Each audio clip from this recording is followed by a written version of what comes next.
Bonjour à tous, veuillez vous inscrire pour recevoir nos nouvelles quotidiennes.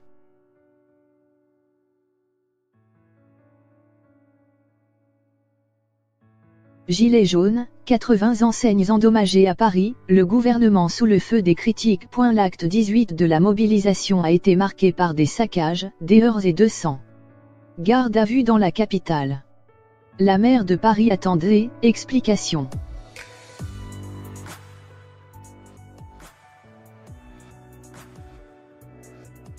Boutiques pillées sur les Champs-Élysées, jet de pavés sur les forces de l'ordre, immeuble incendié. Pour son acte 18, la mobilisation des « Gilets jaunes » a été de nouveau marquée par des violences à Paris qui ont abouti à 200 gardes à vue, a-t-on appris dimanche 17 mars auprès du parquet de Paris. Ces gardes à vue concernent 185 personnes majeures et 15 mineurs, précise-t-on de même source.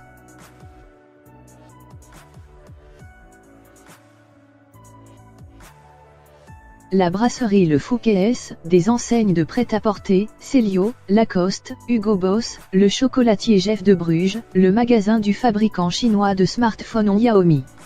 Ce sont en tout 80 enseignes qui ont été endommagées, dont une vingtaine pillées ou touchées par des départs d'incendie, ont estimé dimanche les commerçants de l'avenue.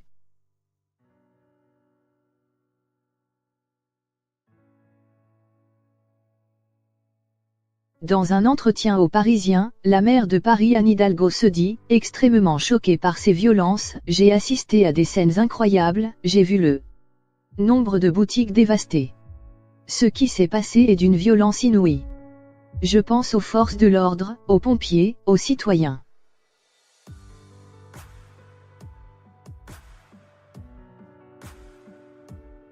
Elle souhaite rencontrer le Premier ministre. J'attends du gouvernement des explications, des réponses, qui n'excuseront en rien ces violences. Mais il faut sortir de ce cauchemar. Cette fois, ça suffit. Mon sentiment, c'est qu'on devrait effectivement être capable de maîtriser une situation comme celle que nous venons de vivre. Nous sommes au cœur d'une crise sociale et politique majeure. Ces fractures ne peuvent pas durer. On ne peut plus continuer comme ça.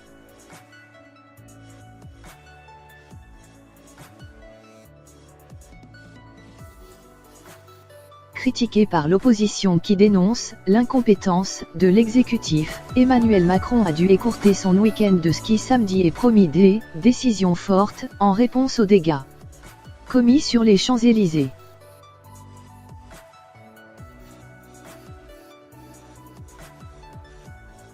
Nous avons aujourd'hui des gens qui essaient par tous les moyens d'abîmer la République pour casser, pour détruire au risque de tuer, a affirmé le chef de l'État.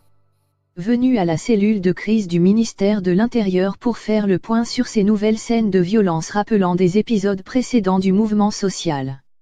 Beaucoup de choses ont été faites depuis novembre, mais très clairement la journée d'aujourd'hui montre que sur ces sujets-là et ces cas-là, nous n'y sommes pas, a-t-il admis.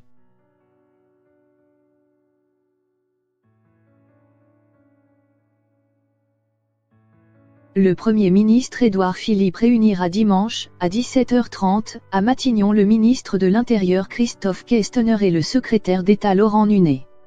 L'objectif de la réunion est de travailler aux décisions annoncées par le président de la République hier, a déclaré Matignon.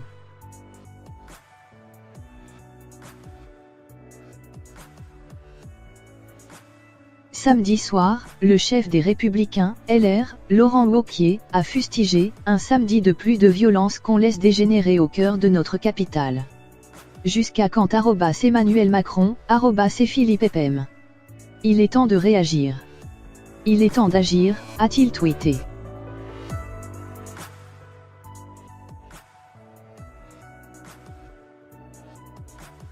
Éric Ciotti a de son côté critiqué la volonté du président de la République de demander au Conseil constitutionnel de se prononcer sur la loi anti-casseurs.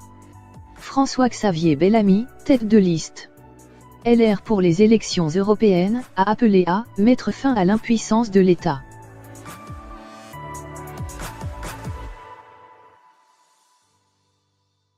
Personne ne peut croire que les moyens nécessaires à la sécurité ont été mis Si la loi anti-casseurs, votée au Parlement, n'était pas bloquée par Emmanuel Macron, on serait plus efficace. A fait valoir le centriste, UDI, Jean-Christophe Lagarde.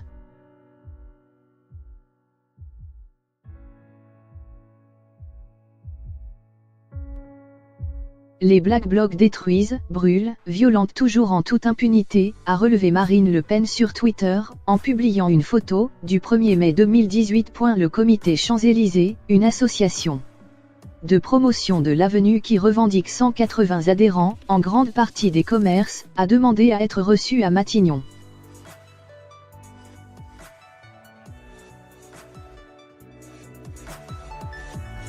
Il y a eu un déferlement de violence, on se remet du chaos.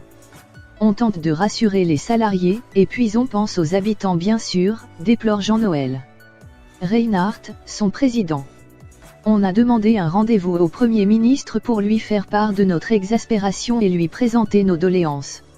Il faut que les pouvoirs publics mettent un terme à cette situation, a-t-il déclaré. Et d'ajouter, en cumulé, on a eu 35 samedis et dimanches marqués par des perturbations.